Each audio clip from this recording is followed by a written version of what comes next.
She knocked on the wheelchair-bound veteran's door with homemade soup, same as every Thursday for 6 months. But when his son answered, pale, elegant, with eyes like winter nights, she realized the frail man she'd been caring for was father to the Vampire King. Now both men stared at her with identical hunger, and she wasn't sure if it was for her soup or her blood.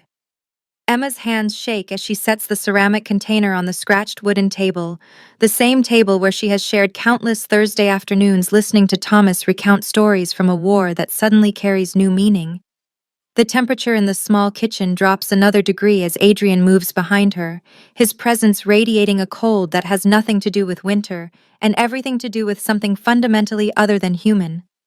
Thomas wheels himself closer, his weathered fingers gripping the armrests of his chair with surprising strength, and Emma notices for the first time how his knuckles bear scars that look like bite marks, healed over decades but still visible in the afternoon light filtering through yellowed curtains. Adrian speaks in a voice like silk over steel, each word measured and precise, as he explains that her discovery has triggered ancient protocols that have governed vampire society since before the fall of Rome. The laws are absolute, carved in blood and enforced by entities older than nations, designed to protect both species from the chaos that would follow if mortals learned the truth about what walks among them in the darkness. Emma sinks into the familiar chair where she has sat every Thursday for half a year, her mind struggling to reconcile the gentle invalid who thanked her for soup and shared photos of his late wife with the reality that his son rules over creatures of legend and nightmare. Thomas reaches across the table to touch her wrist, his skin papery but warm, human in a way that suddenly feels precious and fragile, and he tells her that the stories he shared about Vietnam were true but incomplete, that the night missions he described involved more than enemy soldiers, that the government had known about vampires and werewolves and things without names since World War II and had learned to use them as weapons. Now please take a moment and subscribe to our channel, and comment where you are watching from and what time is it. It is always fascinating to see where these stories get all around the world. Thank you. Adrian's movements remain fluid and controlled as he explains that Thomas served in a classified unit called Project Nightfall, mortals who worked alongside supernatural entities to gather intelligence and eliminate threats that conventional forces could not touch. The old soldier had been wounded not by shrapnel, but by a creature that fed on fear itself, and his survival had earned him a place in vampire memory, a protection that extended to his care in old age, but could not shield those who discovered their secret by accident. Emma feels the walls of her ordinary life crumbling around her as Adrian describes the supernatural ecosystem that exists parallel to human society: vampires who serve as nobility and enforcers, werewolves who patrol borders between territories, witches who maintain the barriers that keep ancient horrors from bleeding through into mortal reality. The apartment she thought she knew reveals itself as something else entirely, every shadow deeper than it should be, every mirror reflecting angles that hurt to contemplate, every photograph on the mantel hiding figures that move when she is not looking directly at them. Thomas explains that Adrian chose this place because its history soaks the walls with enough death and sorrow to fuel protective wards, that the building itself exists partially outside normal space, that the other tenants she sometimes glimpsed in the hallway were not entirely human and not entirely real. Adrian's voice carries the weight of centuries as he describes how vampire law evolved from necessity rather than cruelty, how exposure to human society without proper safeguards had led to witch hunts and inquisitions, to wars that decimated both species until treaties were written in blood and bound by magic that could not be broken without cosmic consequences. Emma realizes that her weekly visits were never as innocent as they seemed, that her genuine care for Thomas had been monitored by watchers she never saw, evaluated by courts she could not imagine, judged by standards that predated written history. The soup grows cold as Adrian explains that her choice to continue visiting even when Thomas seemed confused or difficult, her decision to bring medicine when he was sick and books when he was lonely, her simple human kindness had created a bond that supernatural law recognizes as significant and dangerous. Thomas grips her hand tighter as his son reveals that vampire society is built on hierarchies of power and blood, that Adrian's position as king of the Northeastern Territories comes with responsibilities to protect both his subjects and the human population under his domain, that her presence in their lives has created a liability that his enemies will exploit without mercy. The kitchen fills with tension thick as smoke, as Adrian describes the enemies who watch his territory for signs of weakness, vampires who believe that compassion is corruption and that humans exist only to serve or to feed their betters. Emma learns that her Thursday visits have been reported to courts in Europe and Asia, that ancient vampires with names lost to human history are already moving to exploit what they see as Adrian's fatal attachment to mortal concerns.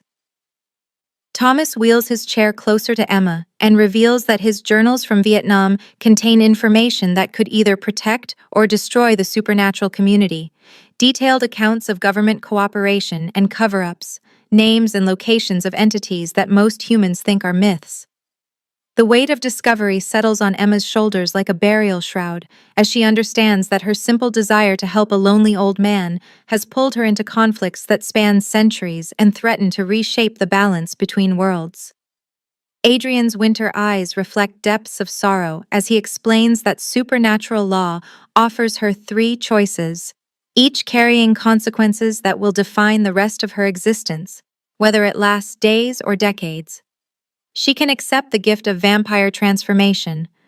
trading her humanity for immortality and power, but losing forever the compassion that made her valuable to them in the first place. She can submit to binding as a thrall, retaining her human form, but surrendering her free will to become Adrian's property, protected but enslaved, safe but no longer truly herself. The third option carries the greatest risk and the greatest potential reward. An ancient ritual that could make her a bloodkeeper, a human granted the right to know vampire secrets and care for vampire families in exchange for absolute loyalty and silence. Thomas explains that bloodkeepers were common in medieval times, mortals who served vampire courts as healers and advisors. But the practice died out centuries ago, when too many were corrupted by proximity to power, or drove mad by knowledge they were not meant to possess. The ritual to create a bloodkeeper requires drinking blessed blood mixed with herbs that grow only in graveyards, a mixture that will either bond her to Adrian's bloodline or poison her if her motives contain any selfishness or deception. Emma stares at the cold soup, remembering 6 months of Thursday afternoons, Thomas's gratitude when she helped him shower, his tears when she brought flowers on the anniversary of his wife's death, the way his face lit up when she walked through the door each week. She thinks about the other patients she sees at the hospital, the elderly and disabled who have no visitors, no one to bring them soup or listen to their stories, no one to remind them that they matter in a world that often treats them as burdens rather than treasures. Adrian's voice softens as he tells her that the choice must be made quickly, that his enemies are already moving to exploit her discovery, that every moment she remains unbound by supernatural law puts all three of them in greater danger. The afternoon sun slants through the window, casting long shadows that seem to move independently of their sources. And Emma realizes that this kitchen, this table, this man in his wheelchair and his impossible son have become the center of her universe in ways she never imagined. Thomas squeezes her hand one more time and tells her that whatever she chooses, she has already given him the greatest gift possible, 6 months of feeling human again after years of isolation, 6 months of remembering what kindness looks like when it expects nothing in return. The clock on the wall ticks toward evening, toward the time when vampires grow stronger and choices become irrevocable, and Emma understands that her next words will determine not only her own fate, but the future of an alliance between species that could change both their worlds forever. The air in Thomas's apartment shifts without warning, growing thick and electric as reality bends around the arrival of beings older than memory. Emma feels the temperature plummet as shadows coalesce into forms that hurt to look at directly. three figures materializing from darkness with the authority of judges who have presided over life and death for millennia. Cordelia appears first, her Renaissance gown pristine despite centuries of wear, her face beautiful in the way that marble sculptures are beautiful, cold and perfect and utterly inhuman. Her eyes holding the accumulated frost of 500 winters. Marcus follows, his Roman armor gleaming with an inner light that speaks of battles fought when the world was young, his bearing that of a soldier who conquered empires and watched them crumble to dust, his presence filling the small kitchen with the weight of absolute authority. Vera emerges last, her plague doctor's mask and robes shifting between historical periods as if she cannot decide which century she belongs to, her movements precise and clinical as she surveys the apartment with the detached interest of a scientist examining specimens. Emma's hand tightens on Thomas's as the council members circle the kitchen table like predators evaluating prey, their attention focused on her with an intensity that makes her skin crawl and her heart race with primitive fear. Cordelia speaks first, her voice carrying the refined cruelty of aristocrats who never doubted their right to decide who lives and dies, explaining that surveillance wards woven into the fabric of reality itself monitor every interaction between supernatural entities and mortals, that Emma's repeated visits triggered automatic alerts that brought her to their attention months ago. The revelation hits Emma like ice water as she realizes that every Thursday afternoon, every shared meal and conversation, every moment of genuine connection with Thomas has been observed and catalogued by beings who view human emotion as either weakness or threat. Marcus steps forward, his presence radiating the disciplined violence of a career soldier, and explains that vampire law exists not from malice, but from necessity. That exposure to human society without proper safeguards has historically led to witch hunts and inquisitions that claimed thousands of lives on both sides. His voice carries the weight of someone who has personally witnessed the consequences of discovered secrets, who has stood over battlefields where humans and vampires died in equal measure because trust was betrayed and fear became genocide. Vera approaches Emma with the clinical detachment of a medieval physician, her masked face tilting as she examines the human woman like a particularly interesting disease specimen, noting aloud the signs of genuine emotional attachment, the absence of typical fear responses that mark humans who seek vampire contact for selfish reasons. The council discusses Emma's fate as if she were not present, weighing evidence with the dispassionate efficiency of judges who have presided over countless similar cases throughout history.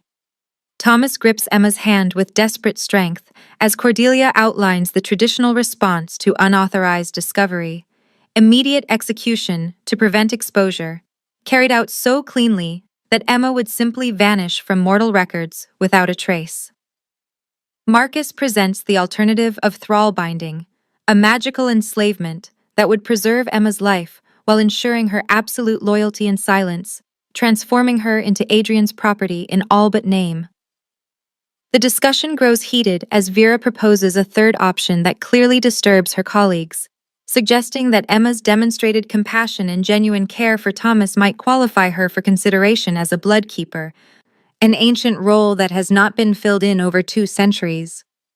Cordelia's beautiful face twists with distaste as she explains that bloodkeepers were mortals granted extraordinary privileges to serve vampire courts as healers and advisors, but that the practice was abandoned when too many proved unworthy of the trust placed in them. Marcus adds that the last attempt to create a bloodkeeper resulted in betrayal that cost hundreds of vampire lives, a human who used their privileged position to lead witch hunters directly to vampire sanctuaries. Vera insists that Emma represents a unique opportunity to revive a beneficial tradition, pointing to her nursing background, her demonstrated compassion, and her emotional bond with Thomas as evidence of her suitability. The debate continues as shadows lengthen and evening approaches, bringing with it the time when vampire power grows strongest and decisions become irrevocable. Emma listens to her fate being decided by beings who existed before her country was founded, who view her entire life as less significant than a single day in their endless existence, who speak of her death or enslavement with the casual indifference of immortals discussing the weather. Thomas finally speaks, his voice cracked but firm, as he tells the council about Emma's weekly visits, her patience with his war stories and confused episodes, her kindness in bringing medicine when he was sick and flowers when he was lonely. His words paint a picture of simple human decency that seems to surprise the ancient vampires, who have grown accustomed to mortal behavior motivated by fear or greed rather than genuine compassion. Vera nods slowly as Thomas describes how Emma never asked for anything in return, never showed curiosity about Adrian's nocturnal schedule or unusual habits, never attempted to profit from her knowledge of their unusual circumstances. The council retreats to confer in a language that predates written history, their voices creating harmonics that make Emma's bones ache and her vision blur. When they return, Vera announces their decision with the finality of a death sentence, that Emma will undergo the ritual of blood binding to test her worthiness as a bloodkeeper, a trial that will either grant her unprecedented privileges or kill her in the most agonizing way possible. Thomas's face drains of color as he realizes what they intend, his hands shaking as he tells Emma about witnessing bloodkeeper rituals during his service in Vietnam. How the blessed blood mixture could transform worthy candidates but acted as deadly poison to those with impure motives. Adrian's composure finally cracks as he protests the council's decision, arguing that the ritual is too dangerous and that Emma should not be forced to risk her life for a crime she committed in innocence. Cordelia silences him with a look that could freeze fire, reminding him that his position as territorial king does not grant him authority over council judgments, that his obvious attachment to the mortal actually strengthens their case for immediate action. The basement of the building transforms as the council prepares the ritual space, walls shifting to reveal chambers carved from black stone that exist between dimensions, lit by cold fire that burns without heat or smoke. Emma descends stone steps that seem to extend infinitely downward, each footfall echoing in spaces that stretch beyond the building's physical foundations. The ritual chamber itself defies geometry, circular walls covered in symbols that shift and writhe when observed directly,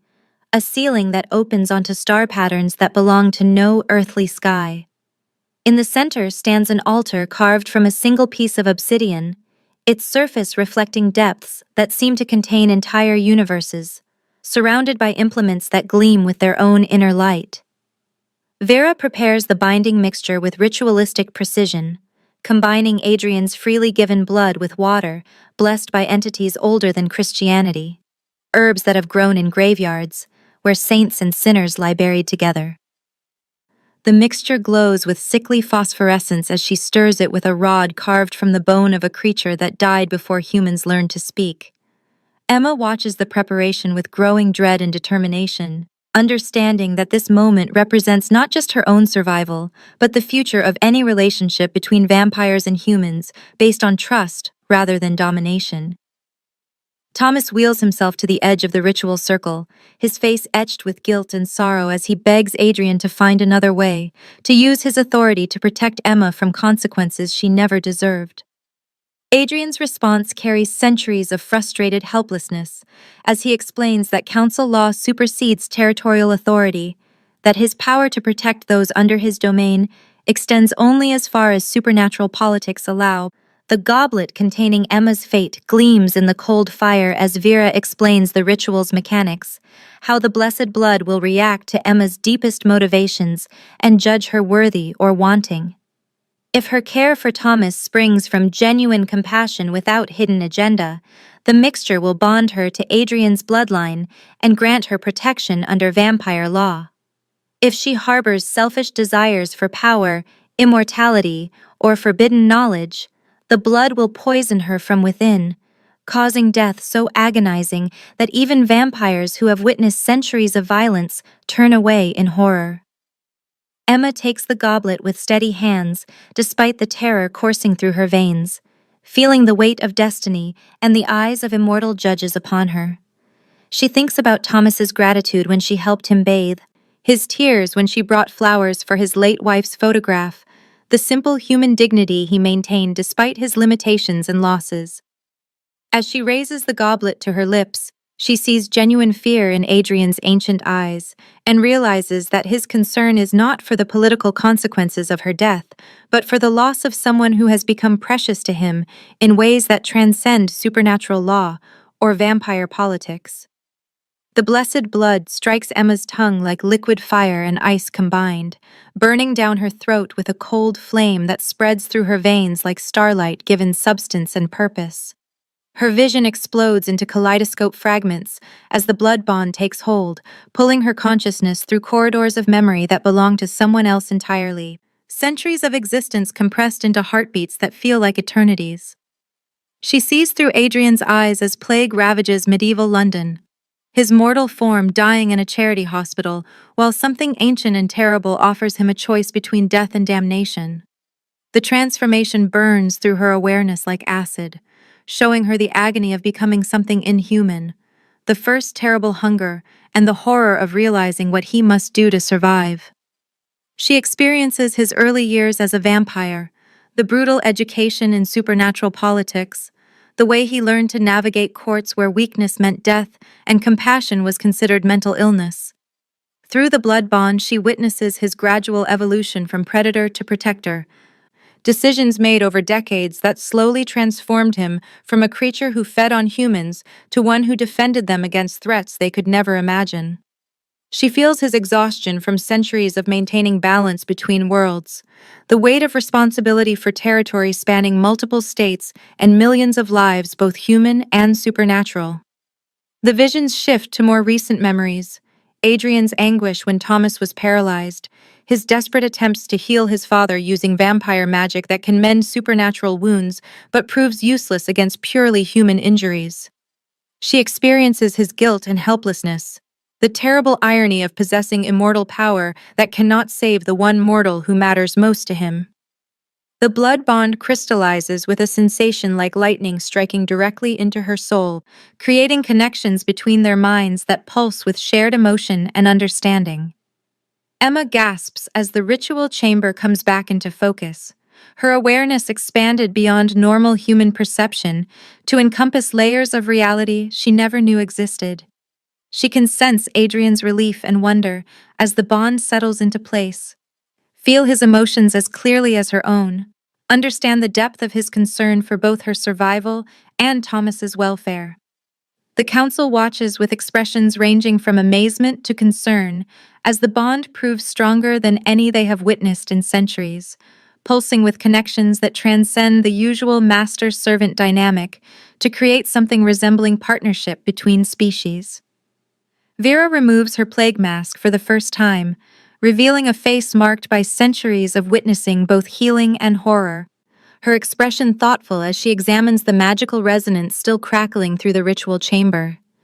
She declares the binding successful, but warns that its unusual strength makes Emma valuable and dangerous in equal measure, a human who can serve as bridge between worlds, but who also represents a potential weakness that enemies will exploit without mercy. Cordelia and Marcus exchange glances that speak volumes about political implications, their ancient minds already calculating how Adrian's bond with a mortal might be used against him by rivals who view compassion as corruption. The return to the apartment feels like emerging from underwater, Emma's enhanced senses overwhelming her with information about the supernatural landscape that surrounds their building. She can feel protective wards humming in the walls, sense watchers in shadows that normal eyes could never detect, perceive the complex network of alliances and threats that define Adrian's territory. Thomas waits in his wheelchair with tears streaming down his weathered face, relief and guilt warring in his expression as he realizes that Emma has survived, but also that her life has been forever changed by her connection to their family. The old soldier reaches for her hand with shaking fingers, his voice cracked with emotion as he thanks her for a sacrifice she never should have been asked to make, for choosing them over the safety of ignorance and ordinary human existence. Emma feels the bond settling into her consciousness like a new sense, allowing her to perceive Adrian's emotions as clearly as her own heartbeat, to understand his relief at her survival and his determination to protect her from the consequences of their connection. She realizes that her simple desire to bring soup to a lonely veteran has pulled her into a world where every kindness carries political implications, where her continued existence depends on navigating supernatural politics she barely understands. The following weeks pass in a blur of adjustment as Emma learns to function with abilities that transform her understanding of reality itself. She can sense vampire emotions through walls, see through glamour that would fool normal human perception, feel the supernatural threats that constantly circle Adrian's territory, like sharks sensing blood in the water. Her apartment becomes a fortress, warded with protections older than written history. Every window and door inscribed with symbols that would drive normal humans insane if they truly comprehended their meaning. She continues working at the hospital, but now under the protection of Adrian's network, supernatural allies who watch her from shadows and ensure that her new knowledge remains secret from those who would exploit or eliminate her. Thomas becomes her guide to vampire culture, teaching her the subtle protocols that govern interactions between species, explaining hierarchies and traditions that span millennia and determine who lives and dies based on ancient precedents. She learns that Adrian rules the northeastern United States not through violence, but through carefully negotiated treaties with werewolf packs, witch covens, and other supernatural entities who maintain their own territories within his domain. His reputation for fairness and protection of mortals has made him powerful enemies among traditionalist vampires who view humans as nothing more than sophisticated cattle, creatures to be used and discarded rather than protected and respected. Emma's presence in his life serves as proof to these enemies that he has been corrupted by human sentiment, that his attachment to mortal concerns makes him weak and unfit to hold territory in vampire society. She discovers that every Thursday visit, every shared meal and conversation with Thomas has been monitored and reported to courts across Europe and Asia, analyzed for signs of weakness that could be exploited by rivals seeking to expand their own power. When she returns to her nursing duties, Emma's enhanced perception reveals a hidden world that has always existed parallel to human society, but invisible to normal awareness. She notices patients whose injuries heal impossibly fast or fail to respond to treatment in ways that suggest supernatural involvement, staff members who move with predatory grace and avoid mirrors, mysterious accidents that befall people who ask too many questions about unusual cases. The emergency room becomes a battlefield where she witnesses the consequences of supernatural conflicts, humans caught in crossfire between entities they cannot understand, treated for wounds that medical science cannot explain. She begins to recognize the signs of vampire feeding, werewolf attacks, and curses that manifest as seemingly natural diseases. Her nursing experience allowing her to identify patterns that would escape notice from less observant medical professionals. Her enhanced senses reveal the network of supernatural influence that permeates human institutions, shapeshifters working as security guards, vampires serving as night shift supervisors, witches employed as counselors and social workers. She realizes that the boundary between human and supernatural society is far more porous than either side pretends, that cooperation and conflict happen constantly in ways that most people never suspect. The knowledge weighs on her consciousness like a burden she cannot share, making every interaction with normal humans feel like performance art, maintaining the illusion of ignorance while her awareness encompasses threats and wonders beyond their imagination. Emma learns to navigate the delicate balance between her human identity and her new role as bloodkeeper, understanding that her survival depends on serving both communities while betraying neither. She discovers that her bond with Adrian grants her protection, but also makes her a target for his enemies, that every day brings new threats from vampires who view her existence as proof of his weakness and corruption. The hospital becomes a hunting ground where she must identify and report supernatural activity while maintaining her cover as an ordinary nurse, walking the razor edge between useful intelligence gathering and dangerous exposure. Her relationship with Thomas deepens as she learns the full extent of his knowledge about supernatural society. decades of accumulated wisdom from his service in Project Nightfall and his years as Adrian's father. She begins to understand the complex web of loyalties and betrayals that define vampire politics, the way ancient grudges and modern pragmatism create alliances that shift like shadows at midnight. Emma realizes that her simple act of bringing soup to a lonely veteran has made her a player in games that span centuries, where a single mistake could trigger conflicts that would devastate both human and supernatural populations. Her awareness of the constant threats surrounding their small family unit grows daily, from shapeshifters who probe their defenses to ancient vampires who send subtle challenges designed to test Adrian's resolve to protect her. She learns to read the signs of impending violence in supernatural body language, to recognize the difference between territorial displays and genuine threats, to understand the complex rituals that govern vampire society, and determine when conflict becomes inevitable. The weight of knowledge settles on her shoulders like armor made of shadows, protecting her through awareness while burdening her with responsibilities she never chose but cannot abandon without betraying those who have become her family in ways that transcend blood and species. Emma's enhanced perception picks up subtle wrongness in the emergency room that her colleagues miss entirely, patients arriving with wounds that close themselves between examination and treatment, blood samples that change composition while sitting in laboratory tubes, security footage that shows empty corridors when witnesses swear they saw someone enter. She begins documenting these anomalies in coded notes, patterns that speak of supernatural violence bleeding into the mortal world in ways that threaten the careful balance Adrian has maintained for decades. The first case arrives on a Tuesday night, a construction worker with puncture wounds on his throat that heal visibly while she takes his vitals, his blood work showing cellular regeneration rates that would be impossible for normal humans, but consistent with someone who survived a vampire feeding attempt. 3 more similar cases follow over the next week, each victim bearing wounds that suggest different supernatural attackers,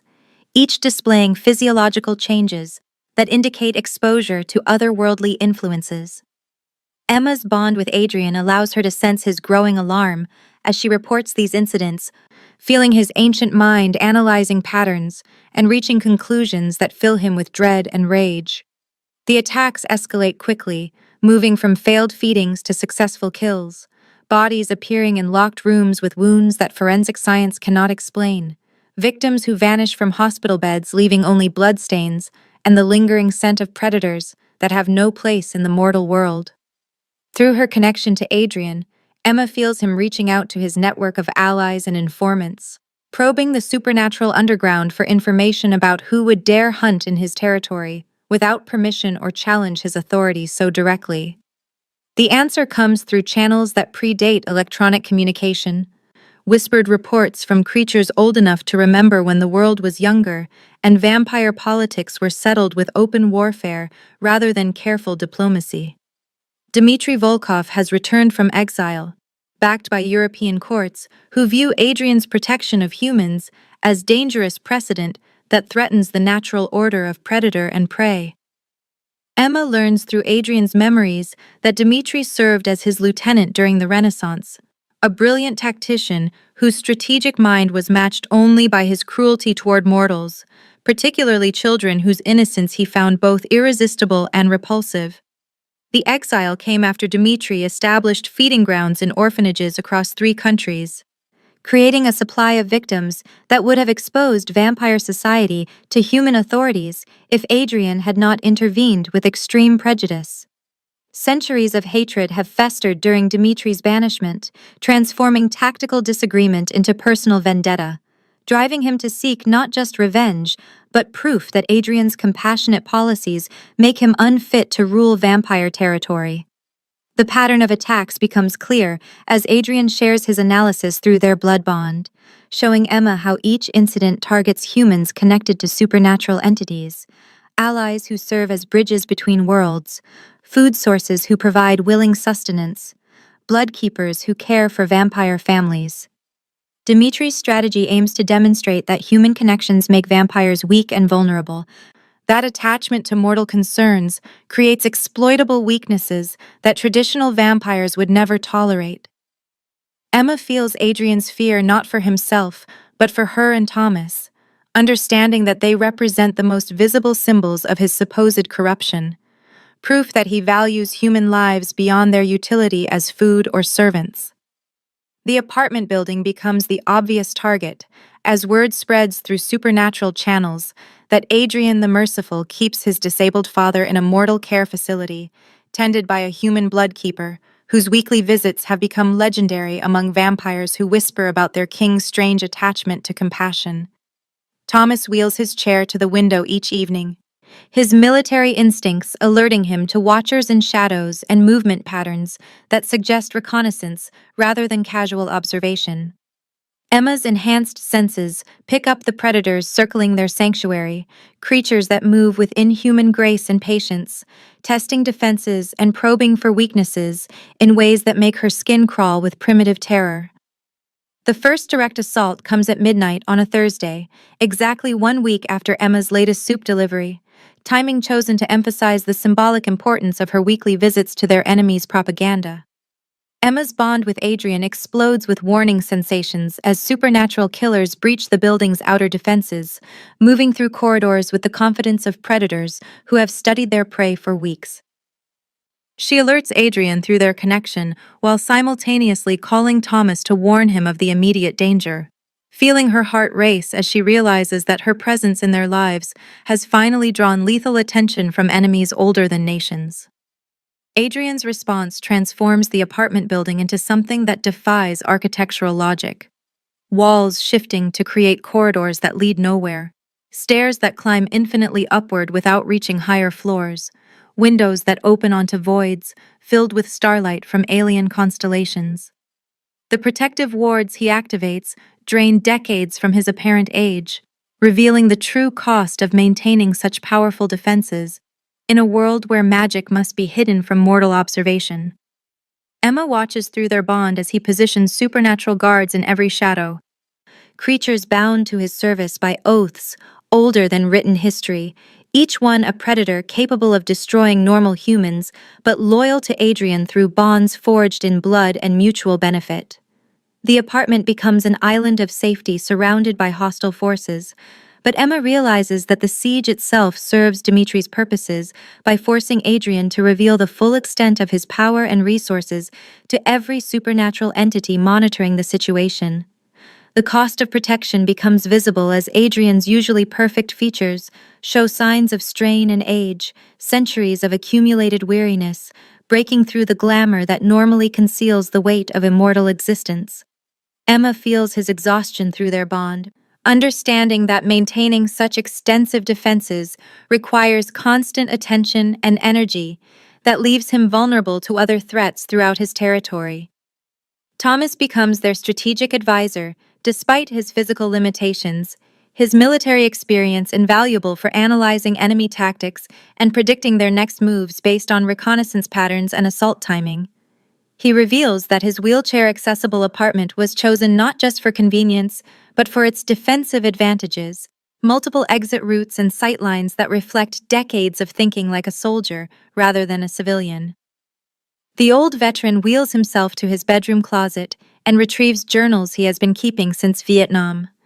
Detailed records of supernatural activity and government cooperation that span 5 decades of careful observation and documentation.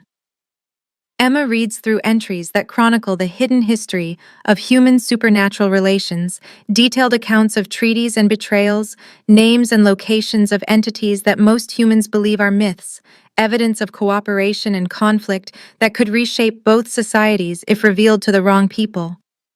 Thomas explains that Dimitri's true goal extends beyond simple revenge, that the ancient vampire seeks to obtain these journals as proof that vampires have been manipulating human governments for decades, evidence that could be used to justify a supernatural war against humanity. The journals contain information about Project Nightfall and similar programs, classified operations where humans and supernatural entities work together against threats that neither species could handle alone, cooperation that saved countless lives but violated the traditional separation between worlds. Emma realizes that her weekly soup visits have inadvertently placed Thomas's accumulated knowledge at risk, that her genuine care for an old soldier has created vulnerabilities that enemies are now exploiting with surgical precision. Through her bond with Adrian, she feels his rage at being forced into a defensive position, his frustration at having to choose between protecting his family and maintaining the broader stability of his territory.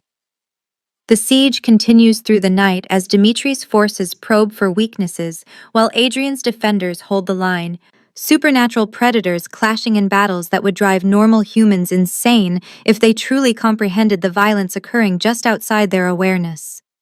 Emma monitors the conflict through her enhanced senses, feeling each casualty and victory as if they were her own, understanding that the outcome will determine not just their survival, but the future of human-vampire relations across multiple continents.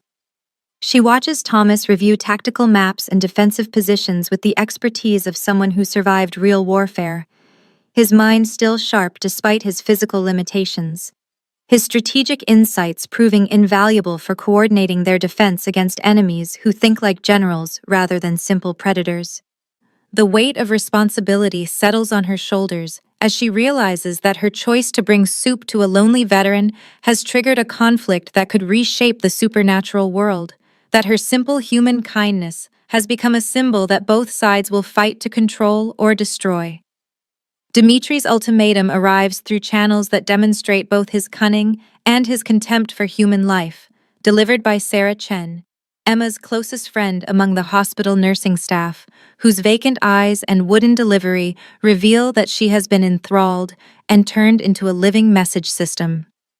The ancient vampire's words flow from Sarah's lips with mechanical precision, each syllable carrying the weight of absolute authority and barely contained violence, demanding that Thomas surrender his journals within 72 hours or watch as every human in the city becomes collateral damage in a supernatural war that will paint the streets red with innocent blood. Emma feels the horror of seeing her friend reduced to a puppet, her genuine concern for Sarah's well-being warring with the terrible knowledge that any attempt to break the enthrallment would likely kill the woman she has worked alongside for 3 years. Through her bond with Adrian, she senses his rage at this violation of the unspoken rules that govern supernatural conflict, the use of innocent humans as weapons, representing a line that even his enemies rarely cross without enormous provocation. The ultimatum forces them to confront the reality that their defenses, however impressive, cannot protect an entire city from the kind of widespread supernatural violence that Dimitri threatens to unleash unless his demands are met completely and unconditionally. Thomas receives the message with the grim composure of a soldier who has faced impossible choices before, his weathered hands steady as he considers options that range from surrendering his life's work to watching thousands of innocents die for the crime of living in the wrong city at the wrong time.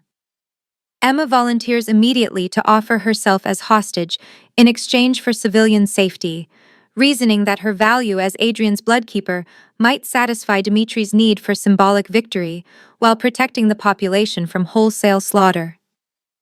Adrian's rejection of this plan carries the force of absolute refusal, his ancient voice cracking with emotion as he explains that surrendering Emma would not appease Dimitri, but merely provide him with additional leverage to extract even greater concessions. The old vampire's strategy becomes clear as they analyze the ultimatum's structure and timing, designed not just to obtain Thomas's journals, but to force Adrian into impossible choices that will either destroy his reputation for protecting humans or demonstrate his weakness by sacrificing those closest to him. Thomas surprises them both by supporting a modified version of Emma's sacrifice, proposing to use his military contacts to arrange a meeting with government officials who have always known about supernatural entities, but maintained plausible deniability for decades. The plan requires formalizing the shadow treaties that have governed human supernatural relations since World War II, transforming unspoken agreements into legal frameworks that would make Dimitri's threats constitute treason against both species. Emma realizes that her role as bloodkeeper uniquely qualifies her to serve as translator between worlds, using her bond with Adrian to facilitate communication between entities that have spent centuries avoiding direct contact. The government meeting takes place in a bunker deep beneath Washington, D.C., a facility that exists in official records as a civil defense installation, but actually serves as a conference center for discussions that cannot happen in normal reality. Emma finds herself sitting between a vampire king and a committee of generals and intelligence officials, each side viewing the other with suspicion tempered by grudging respect for their mutual ability to destroy civilization if cooperation fails. Her bond with Adrian allows her to translate not just words, but intentions and emotional undertones, bridging the gap between human pragmatism and vampire honor in ways that pure diplomacy could never achieve. The negotiations proceed with agonizing slowness as both sides probe for advantage, while the clock ticks toward Dimitri's deadline, each concession carefully weighed against the consequences of exposure or betrayal. Thomas's journals provide crucial evidence of successful cooperation between species, documented cases where human supernatural alliances saved lives and prevented catastrophes that neither side could have handled alone. The formal treaty emerges from hours of debate as a framework that acknowledges supernatural existence while maintaining the secrecy necessary to prevent mass panic, establishing protocols for cooperation and conflict resolution that transform shadow agreements into binding law. But even as the treaty is signed with blood and witnessed by entities older than nations, Dimitri's forces prepare their final assault on the sanctuary, where Emma first learned the truth about the world beyond human perception. The hospital becomes the chosen battlefield because its maze of corridors and abundant blood supply create tactical advantages for vampires, while placing hundreds of innocent patients and staff at risk. Emma arrives for her regular shift to find the building subtly transformed, shadows deeper than they should be, temperatures fluctuating in ways that suggest supernatural influence, familiar colleagues moving with predatory grace that marks them as either thralled or replaced entirely.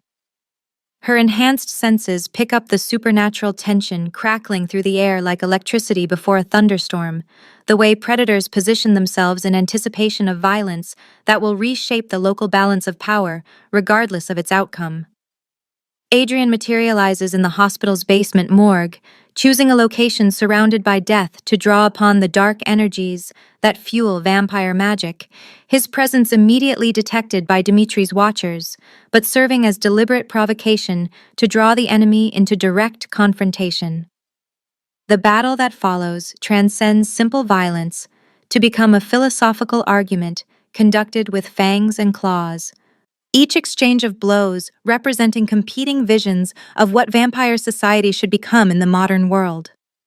Emma uses her medical knowledge to guide terrified civilians to safety, her bond with Adrian allowing her to anticipate the flow of supernatural combat and position herself where she can do the most good for innocent victims. Thomas wheels himself through hospital corridors that have become a war zone, activating supernatural artifacts he collected during decades of military service, items that level the playing field between ancient vampires by channeling powers that predate their transformation. The artifacts include a Roman legion standard, blessed by priests who knew the true nature of the undead, a Viking shield inscribed with runes that turn vampire strength against itself, and a samurai sword that cuts through supernatural illusion as easily as flesh and bone. Emma's bond with Adrian proves crucial as the battle reaches its climax, allowing her to channel enough of his power to see through Dimitri's mental attacks and counter illusions that would drive normal humans insane with terror. She becomes more than observer or victim, serving as Adrian's anchor to his compassionate nature, while providing tactical intelligence that only someone with medical training could recognize. The turning point comes when one of Dimitri's followers, a vampire barely a century old, who still remembers being human, suffers critical injuries from Thomas's artifacts and lies bleeding on the hospital floor. Emma's instinctive response overrides political considerations as she drops to her knees beside the wounded enemy, her nursing training taking over as she works to save a life regardless of whose side the victim represents. Her actions create a moment of stunned silence in the midst of supernatural warfare, Vampires on both sides watching as the human they have been fighting over demonstrates the very compassion that Dmitri claims makes Adrian weak. The wounded vampire looks up at Emma with eyes that reflect centuries of accumulated cynicism, his voice cracked with disbelief as he asks why she would help someone who came to kill her and everyone she cares about. Emma's answer carries the weight of absolute truth as she explains that healing is what she does, that her oath to preserve life transcends species and politics, that the compassion Dmitri views as weakness is actually the strength that makes cooperation between vampires and humans not just possible, but necessary. The effect on Dmitri's followers proves more devastating than any physical weapon, forcing them to confront the possibility that human emotions might enhance rather than diminish vampire capabilities, that Adrian's policies represent evolution rather than corruption. Dmitri himself falters as he watches his carefully chosen allies begin to question the fundamental assumptions underlying their assault, his certainty shaken by witnessing genuine selfless behavior from the human he expected to be weak and easily manipulated. The ancient vampire's defeat comes not through superior force, but through the collapse of his ideological foundation, the realization that his followers no longer believe that human connections necessarily make vampires vulnerable to their enemies. Emma tends to the wounded with the same professional competence she brings to her regular patients, her actions serving as living proof that the cooperation formalized in the treaty represents practical necessity rather than sentimental weakness. The aftermath of Dmitri's defeat leaves the hospital looking like a disaster zone, broken windows and damaged corridors, telling a story that official reports will blame on a gas explosion, while supernatural authorities work to restore the carefully maintained illusion of normal reality. Emma finds herself at the center of unprecedented negotiations as government officials, vampire representatives, and other supernatural entities converge to formalize agreements that have existed in shadow for decades. Her unique position as Bloodkeeper and her demonstrated ability to bridge both worlds, making her the obvious choice to facilitate communication between species that have spent centuries avoiding direct contact. Thomas's journals provide the historical foundation for the treaty discussions, decades of meticulous documentation proving that cooperation between humans and supernatural entities has saved countless lives while preventing catastrophes that neither side could have handled alone. The formal negotiations take place in secure facilities that exist outside normal reality, conference rooms warded against both electronic surveillance and supernatural eavesdropping, where lawyers trained in international law work alongside beings old enough to remember when such laws were first written in blood and moonlight.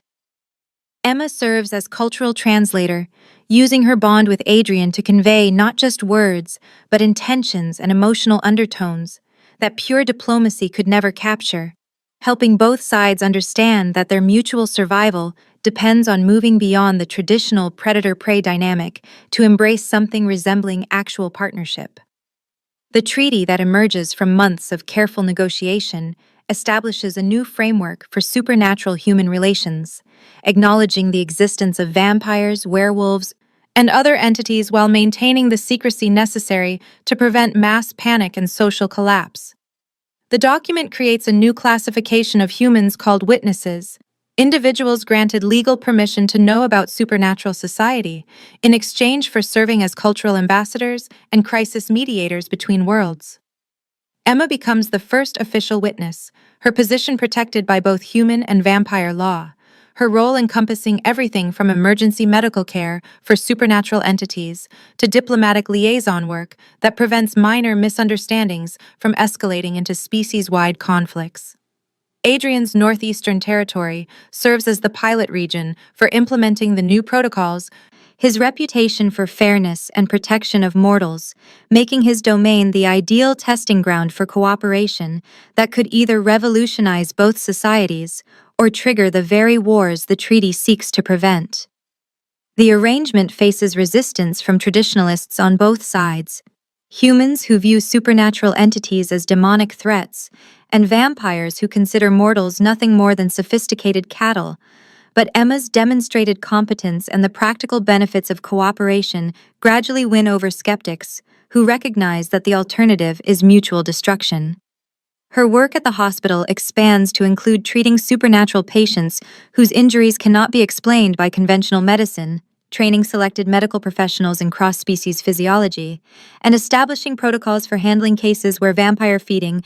werewolf attacks, or magical accidents result in human casualties that require both medical intervention and supernatural damage control.